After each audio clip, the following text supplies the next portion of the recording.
দোকানে বসে দোকানদারি করছিলেন আমির হোসেন।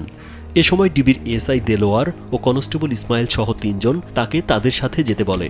তখন কারণ জিজ্ঞেস করলে তারা ক্রসফায়ারের ভয় দেখিয়ে বুকে শর্টগান ঠেকিয়ে জোর করে তুলে নিয়ে যায়।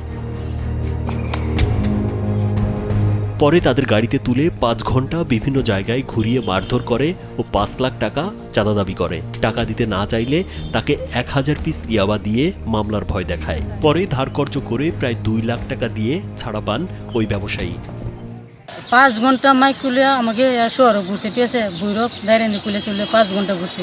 ঘোরার পরে আর আমার লোকের টিয়ানা দেয় না, লাস্ট মতে 10:30টার দিকে টিয়া দিয়েছে। পরে কুইলাজোর স্টিল ব্রিজে ধরো বৈশা আলাপ চালাপ করে ওরা 2 লক্ষ টাকা দেওয়া। পরে আমি সুইটে আছি, আমি নিরহ মানুষ, ঠিক আছে, আমি নদী ব্যবসা করি।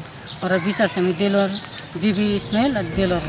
এমন ঘটনা ঘটেছে কিশোরগঞ্জের ভৈরবের মানিকদিতে। স্থানীয়রা জানান, সোমবার বিকেল 5:30টার দিকে কিশোরগঞ্জ জেলা গোয়েন্দা পুলিশের এসআই দেলোয়ার হোসেন, কনস্টেবল ইসমাইল সহ 3 থেকে 4 জনের একটি টিম আমির হোসেনের মুদি দোকানের একটু দূরে মাইক্রোবাসে এসে দাঁড়ায়।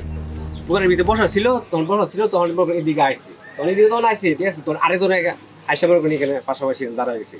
তখন তার একটু সন্দেহ হয়ে গেছে, সন্দেহ হওয়ার পরে সে আবার দোকানের ভিতরে চলে গেছে। বলতেছে আসবার জন্য, পরে আসে নাই। তারপর ওইগুলোকে ধরে এরা সিভিল বেশে আসে, ধরে গাড়ির নিচে ভরে নিয়ে গেল। প্রথমে এসআই দেলোয়ার দোকানে গিয়ে জ্বালানি তেল আছে কিনা জানতে চান। পরে কনস্টেবল ইসমাইল সহ আরও 2 জন দোকানদার আমির হোসেনকে তাদের সাথে যেতে বলে। এতে আমির হোসেন তাদের সাথে যেতে না চাইলে তার বুকে শর্টগান ঠেকিয়ে জোর করে প্রথমে একটি অটোরিকশায় ও পরে মাইক্রোবাসে তুলে নিয়ে যায়। আমরা দোকানদার কিছু হয়রানি টনিও খোয়া, কিছু টিয়া কইরা এই বিভিন্ন অত্যাচার কইরা এই হয়রানি করে। মানে ডিবি পরিচয় দিয়া তারপরে এরা উঠাই নিচ্ছে আর কি, এরা পরে টাকা দাবি করছে। টাকা দাবি করার পরে 2 লাখ টাকা ম্যানেজ করে দিয়া ছুটাইছে।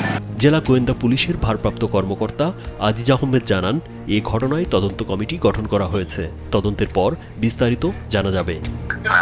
আমাদের স্যার এটা আপনার মেসেজ দেওয়া, স্যার এটা শুনে স্যার এটা আইনগত ব্যবস্থা মিটিয়ে নেবেন। এ বিষয়ে পুলিশ সুপার মোহাম্মদ হাসান চৌধুরী জানান, মাদকের বিরুদ্ধে জিরো টলারেন্স।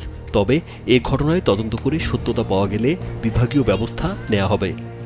আমাদের কেউ যদি হয়তো সেটা যদি বড় মাদক কারবারি যদি সহযোগিতা করে বা সেখান থেকে যদি অবৈধভাবে বেনিফিটেড হয়, সেটা আমাদের নলেজে আসলে সেটা আমরা অবশ্যই অনুসন্ধান সাপেক্ষে ব্যবস্থা নিব, সর্বোচ্চ কঠোর ব্যবস্থা নিবে এই বিষয়ে। এ ঘটনায় এলাকা জুড়ে চাঞ্চল্যের সৃষ্টি হয়েছে। রাজীব বিশ্বাস, কালবেলা।